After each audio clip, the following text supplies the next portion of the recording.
Assalamualaikum. Alhamdulillah kita masih diberikan kesehatan dan waktu luang untuk melanjutkan kajian kita tentang Asbabun Nuzul, dan telah sampai pada surat At-Taubah ayat ke-74. Bismillahirrahmanirrahim.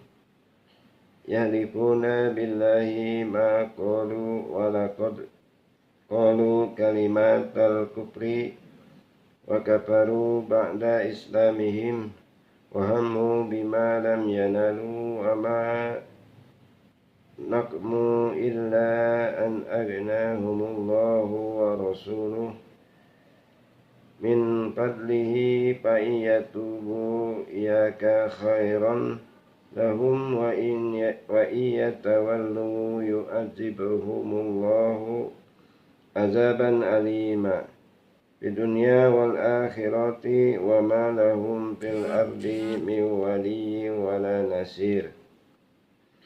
Artinya, mereka orang-orang munafik itu bersumpah dengan nama Allah bahwa mereka tidak mengatakan sesuatu yang menyakitimu. Sesungguhnya mereka telah mengucapkan perkataan kekafiran dan telah menjadi kafir sesudah Islam, dan mengingini apa yang mereka tidak dapat mencapainya, dan mereka tidak mencela Allah dan Rasul-Nya kecuali karena Allah dan Rasul-Nya telah melimpahkan karunia-Nya kepada mereka.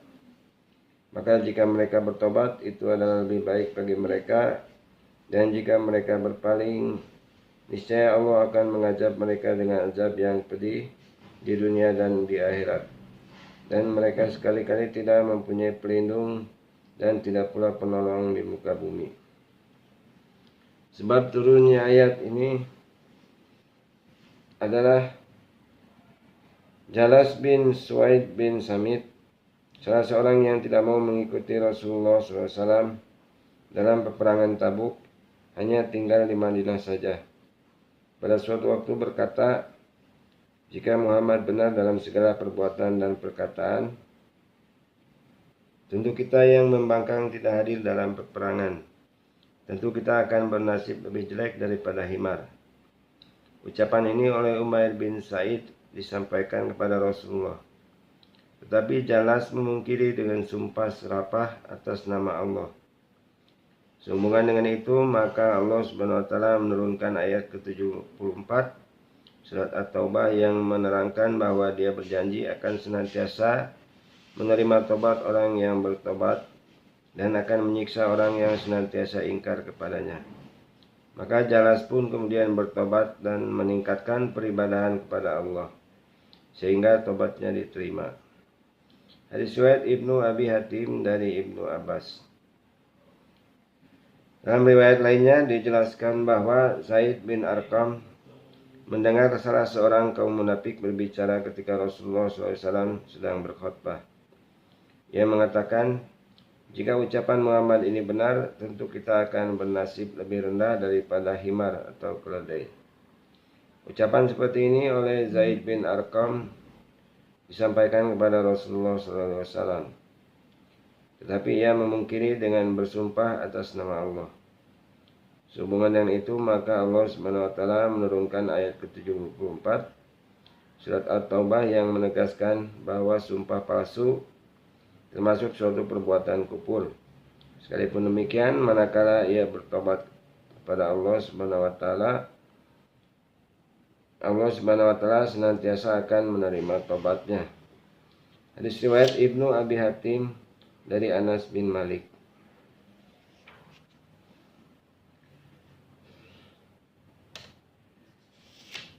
Dalam riwayat lainnya dijelaskan juga bahwa Maula Bani Adi bin Ka'ab membunuh seorang sahabat Ansar. Maka Rasulullah SAW memutuskan pelaku pembunuhan itu diwajibkan membayar denda sebesar 12.000 kepada keluarga terbunuh. Sehubungan dengan itu, maka Allah Subhanahu wa taala menurunkan ayat ke-74 surat At-Taubah yang menjelaskan bahwa kaum munafikin senantiasa berbuat bohong dan sewenang-wenang karena mereka merasa kaya. Padahal sebenarnya yang mengantar mereka menjadi orang kaya adalah anugerah Allah dan Rasulnya yang hal itu tidak pantas mereka kufuri. Hadis riwayat Ibnu Jarir dan Abu Syekh dari Ikrimah.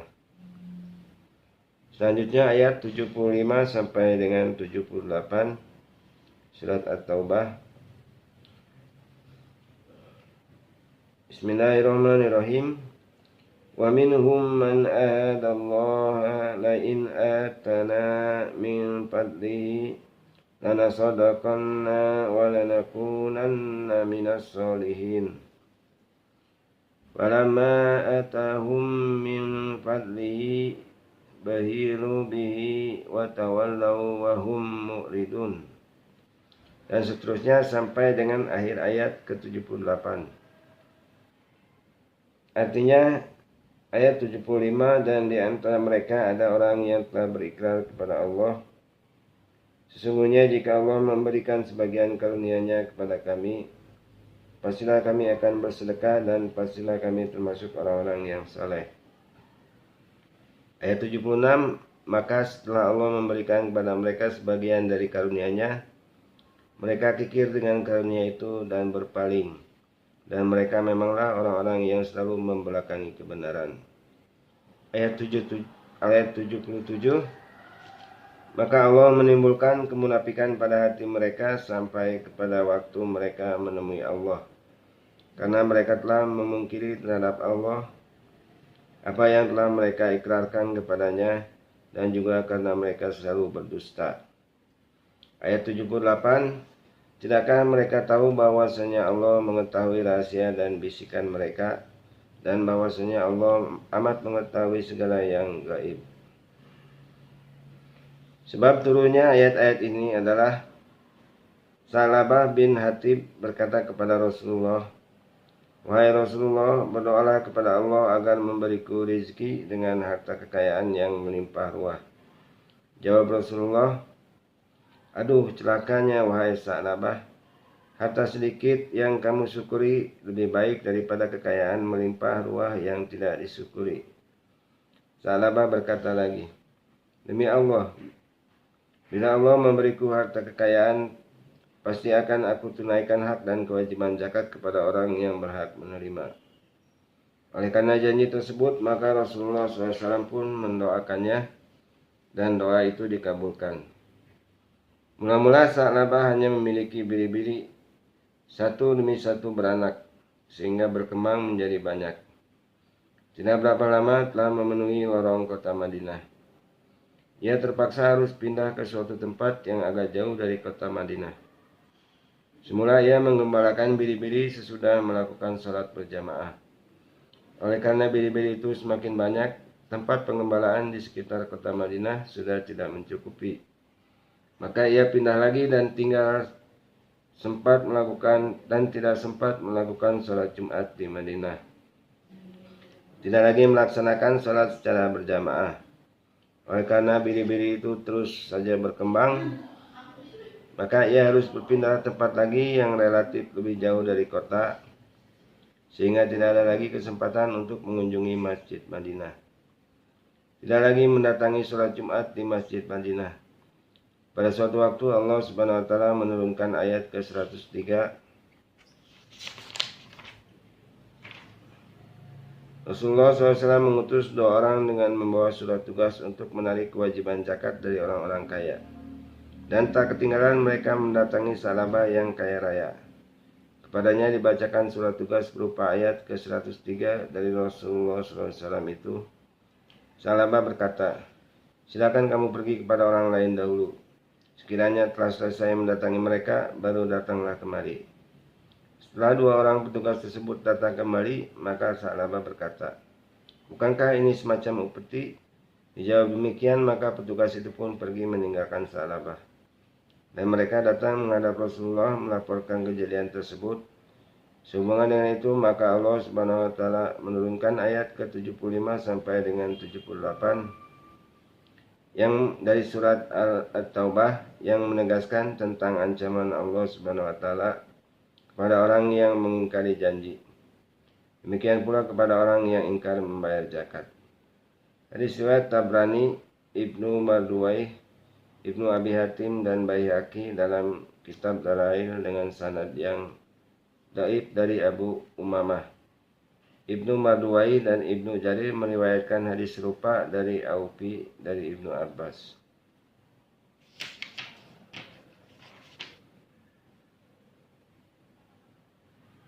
Selanjutnya ayat ke-79 dari surat At-Taubah. Bismillahirrahmanirrahim. Allazina yalmizunal mutawwi'ina minal mu'minina fis sadaqati wallazina la yajiduna illa judahum fayaskharuna minhum sahirallahu minhum walahum adzabun alim. Artinya orang-orang munafik yaitu orang-orang yang mencela orang-orang mukmin yang memberi sedekah dengan sukarela dan mencela orang-orang yang tidak memperoleh untuk disedekahkan selain sekedar kesanggupannya. Maka orang-orang munafik itu menghina mereka. Allah akan membalas penghinaan mereka itu dan untuk mereka azab yang pedih. Sebab turunnya ayat ini adalah ketika ayat ke-103 yang menerangkan tentang kewajiban membayar zakat diturunkan, Abi Mas'ud menjadi seorang buruh tukang pikul. Namun ia tetap mengeluarkan zakat dari hasil kerjanya. Ketika itu apabila datang seseorang bersedekah dengan harta banyak, kaum munafik mengatakan, perbuatan yang dilakukan itu tak lebih hanyalah riya, ingin dipuji orang lain. Bila ada orang bersedekah sedikit, 1 sa' misalnya, mereka mengatakan, Allah tidak akan menerima sedekah yang hanya sedikit. Allah Maha Kaya, tidak membutuhkan sesuatu yang sedikit. Sehubungan dengan perilaku orang-orang munafik tersebut, maka Allah Subhanahu wa taala menurunkan ayat ke-79 surat At-Taubah sebagai ancaman terhadap orang-orang yang menghina dan mencela orang yang bersedekah. Dan perbuatan itu adalah perilaku orang munafik yang tidak pantas diikuti. Hadis riwayat Bukhari dan Muslim dari Abi Mas'ud. Dalam riwayat lainnya dijelaskan bahwa pada suatu waktu Abdurrahman bin Auf memberikan sedekah sebanyak 40 uqiyah atau kilogram emas kepada Rasulullah SAW. Dan kemudian datang seorang lelaki dari kalangan sahabat Ansor memberikan sedekah 1 sa' makanan. Maka sebagian kaum munafik ada yang berkata, demi Allah, Abdurrahman bin Auf bersedekah sekian banyak, tak lain hanyalah pamer, minta dipuji orang lain. Dan kepada lelaki dari kalangan sahabat Ansor mereka mengatakan, Allah dan Rasulnya adalah lebih kaya, tidak membutuhkan makanan 1 sa' tamar. Sehubungan dengan itu maka Allah Subhanahu wa taala menurunkan ayat ke-79 surat At-Taubah sebagai ketegasan ancaman bagi mereka yang menghina dan memperolokkan sedekah. Hadis riwayat Ahmad dan Ibnu Jarir dari Ali bin Abi Thalib dari Ibnu Abbas. Selanjutnya ayat ke-80 sampai dengan 81 surat At-Taubah. Bismillahirrahmanirrahim.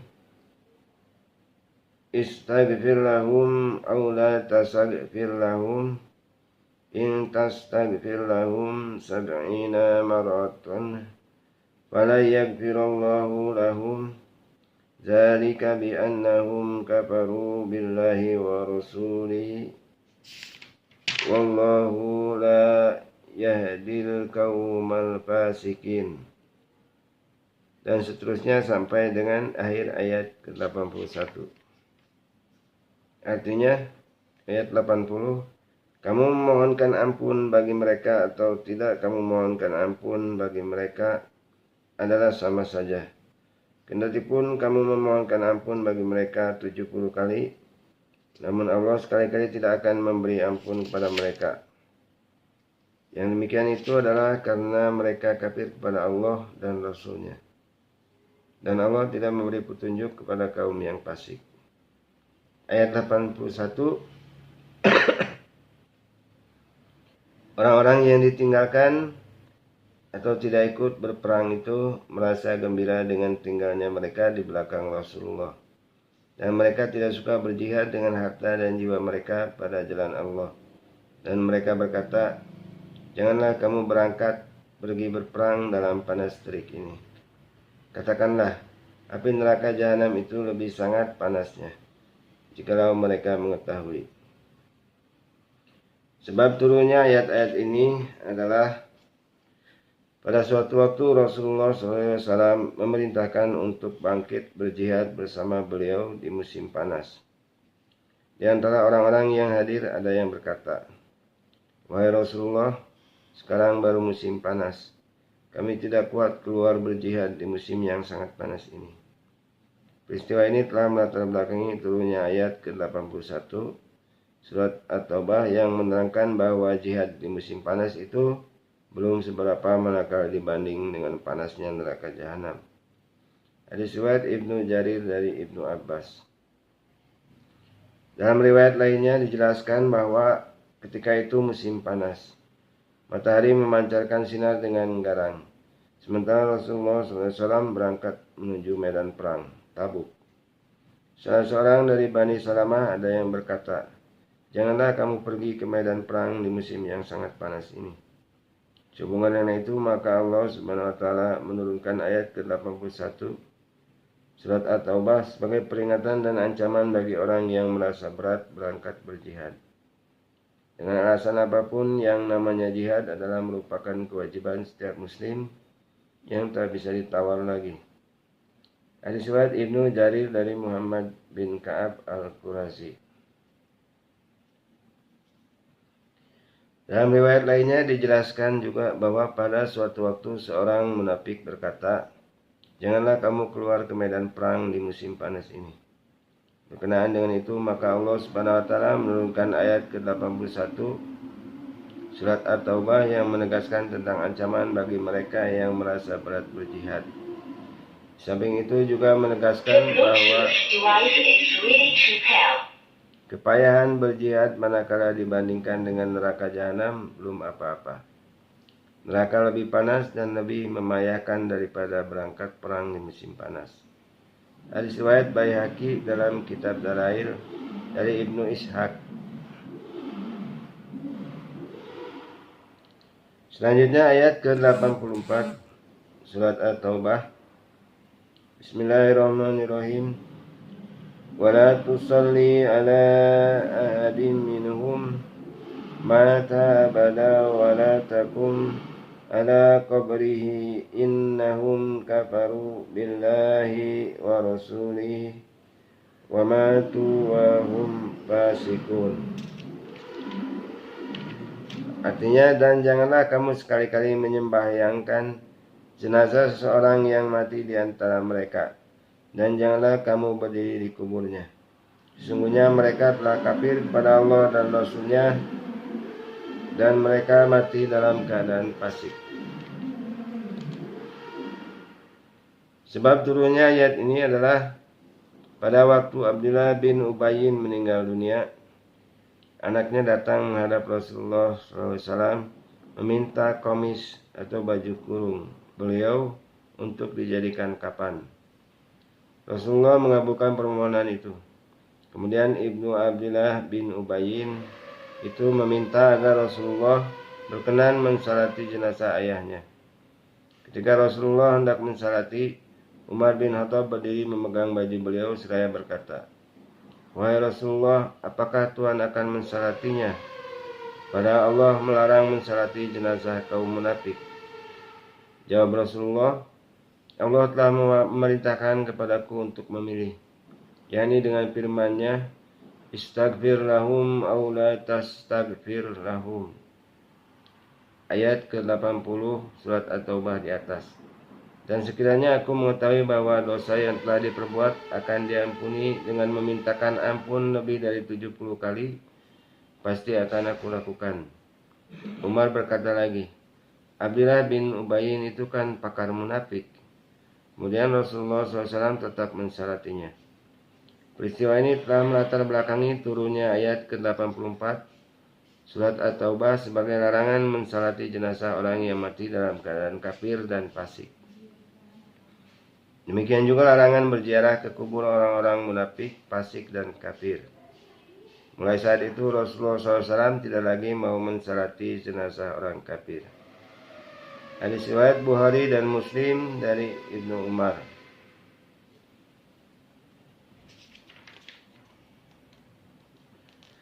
Selanjutnya ayat ke-85 surat At-Taubah. Bismillahirrahmanirrahim.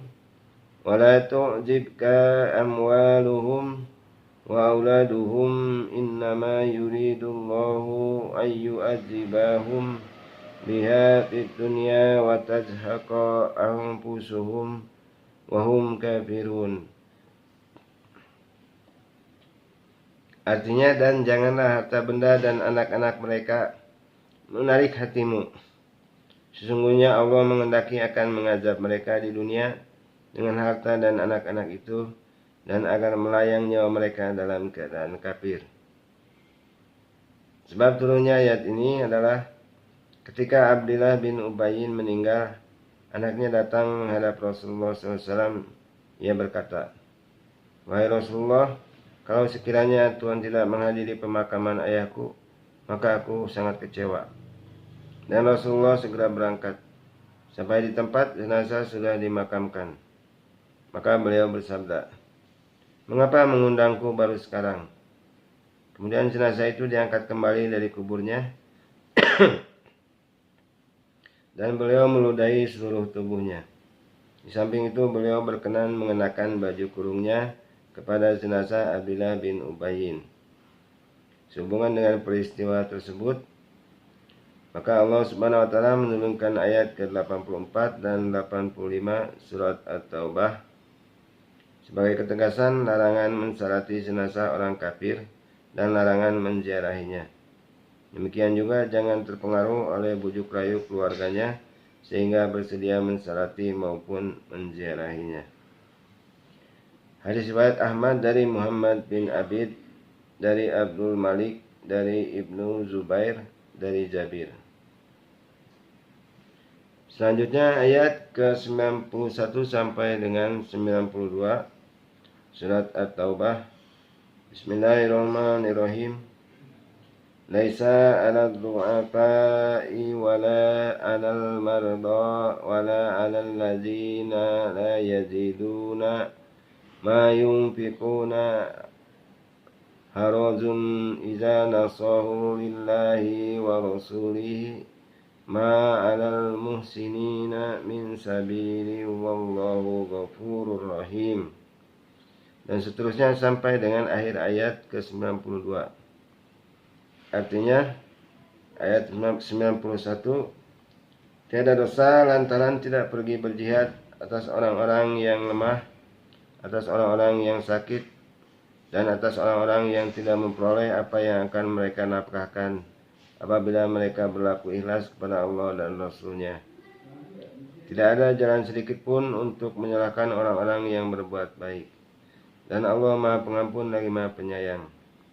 Ayat 92, dan tiada pula dosa atas orang-orang yang apabila mereka datang kepadamu supaya kamu memberi mereka kendaraan, lalu kamu berkata, "Aku tidak memperoleh kendaraan untuk membawamu." Lalu mereka kembali sedang mata mereka bercucuran air mata karena kesedihan lantaran mereka tidak memperoleh apa yang akan mereka nafkahkan. Sebab turunnya dua ayat ini adalah pada waktu Zaid bin Sabit menjadi sekretaris Rasulullah SAW dan sedang menulis surat At-Taubah sampai kepada ayat yang menerangkan jihad, ia meletakkan pena di telinganya. Sementara Rasulullah SAW sedang menantikan turunnya kelanjutan wahyu. Tiba-tiba datang seorang lelaki buta seraya bertanya, "Wahai Rasulullah, terus bagaimana aku ini? Aku seorang buta." Sehubungan dengan itu, maka Allah Subhanahu wa taala menurunkan ayat ke-91 surat At-Taubah sebagai dispensasi bagi orang yang lemah. Yakni diperbolehkan tidak hadir dalam jihad, asalkan mereka menerima dengan ikhlas keadaan itu dan menyerahkannya kepada Allah Subhanahu wa taala. Demikian pula halnya orang yang sakit dan orang yang miskin. Hadis riwayat Ibnu Abi Hatim dari Zaid bin Sabit.